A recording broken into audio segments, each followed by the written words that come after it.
Okey, santan sikit. Agak santan sikit. Kita taruh cukup rasa, garam sama gula. Lepas tu dengan ni. Okey.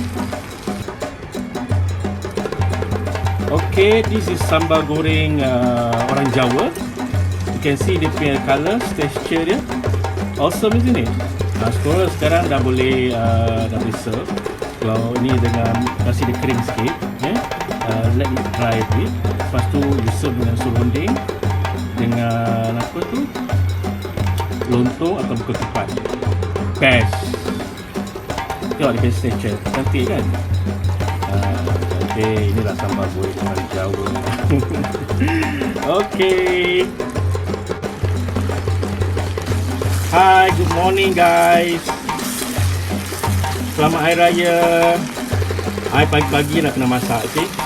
So because as a Javanese, this is a must sambal goreng Jawa. It's an authentic Javanese sambal goreng without any long bean. Ini tak ada sayur sebenarnya, okay, Jawa.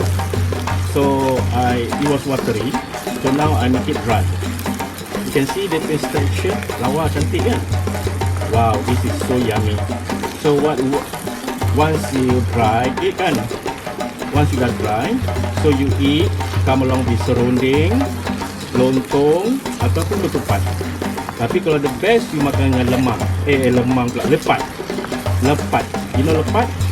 So lepat, it come with lepat. I tell you, tak boleh angkat dah orang Singapura cakap. Okay guys, bye.